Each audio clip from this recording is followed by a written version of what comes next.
This is just a quick video of Honister Pass in the Lake District. There's nothing remarkable about this effort, but the road and environment is quite different from basically anywhere else I've ridden in the UK, so I wanted to share it. And for once, the benefits of having a rear view camera will come to fruition, as it captured a lot of great views that I actually missed as I was just staring at the ground in pain. So the full climb is about 3.7 kilometers at an average of just under 7% for an elevation gain of just under 250 meters. Those stats don't really tell the whole story of it, as you can see, the start is extremely gentle. It's kind of like a falls flat for about 2 kilometers and then really ramps up. But initially you can't see the climb ahead of you, so it's probably a bit easy to overdo it here, as it kind of snakes out of sight. And then just before you hit the steep sections, you suddenly see this like wall in front of you. The road surface is really bumpy, which seems to be the case for most climbs in the lakes. I'm not sure if it's to make the roads like more grippy, but it's generally pretty unpleasant to ride on. So the road just continues like this for a while. I've ridden in the lakes once before where I did Hard Knot and Rhinos Pass. So yeah, I was basically trying to do all the other famous ones this weekend. I was really having to force my legs around on this day. So this was Sunday, and the previous day I did an effort up the Struggle, which is where Hill Climb Nationals are being held. It's kind of embarrassing, but I was pretty knackered after that one 15-minute exertion. It wasn't even a very good effort. I overcooked it at the start and just sort of struggled up the rest of it. And then after that I did Windlatter Pass and Newlands Pass. So Windlatter Pass is probably the mildest of the lot. It's quite different from other climbs in the lakes, as it's sheltered in a forest and the gradient is more forgiving. It's very pitchy with some sharp kickers and then some plateaus where you can pick up quite a lot of speed. It's a very nice climb and yeah, definitely just easier to ride than most of these other ones, which are quite exposed and generally steeper. And then Newlands House, or Newlands Pass, kind of felt like a more condensed version of Honister without the long flat lead-in.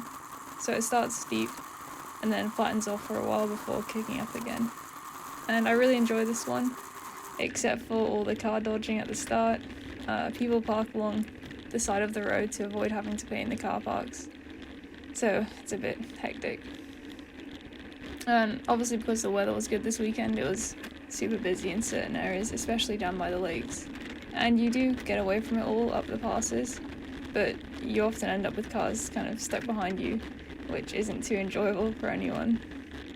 So this ride was from the Sunday, and I was quite tired but still wanted to dig in up these climbs. I found it hard to keep applying power on flatter sections, so I was looking forward to the steep bits where you have no choice but to go hard. And as you approach the main part of the climb, you can see the road stretching up in front of you, and it's a pretty intimidating sight. I was looking up at it thinking like that's going to take like half an hour to get up there. Obviously it doesn't, because it is quite steep, so you gain elevation pretty rapidly. And yeah, it kind of, first it kicks up into sort of the low double digits, and then it really hits you hard on a few turns. You can actually see my shadow here, which is crazy. This is probably like the third day of sun in the UK for the last few months, which made this trip all the more enjoyable because it's been a pretty bad summer until the heat wave. This was kind of the start of a bit of a heat wave, which I think is probably we're seeing the tail end of now, and it'll be back to autumn weather. And on the steep section, the pain takes over and you forget about the annoying road surface, which is always a bonus.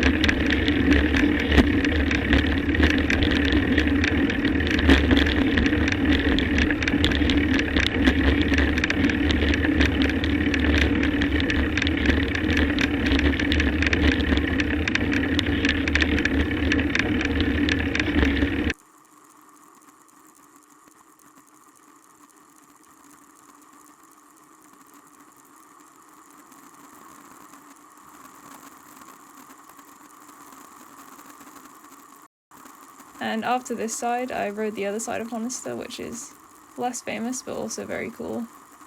And the steeper section comes at the bottom, which is a bit more sheltered, and then it opens up and kind of drags on for a while. And I actually totally misjudged where the top was, which is ridiculous given that I had just ridden it. You can't see the actual summit until you round the last bend, and I thought a hiking trail was the road, which is obviously significantly higher. I thought that was the summit, and then I turned the corner and I was at the top, which was quite nice.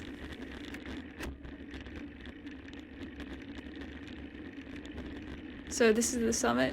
It's quite a cool, dramatic summit. It kind of pinches in, and yeah, it's pretty rewarding to finish on quite a steep section as well. Here's a few clips just to show what the other side was like.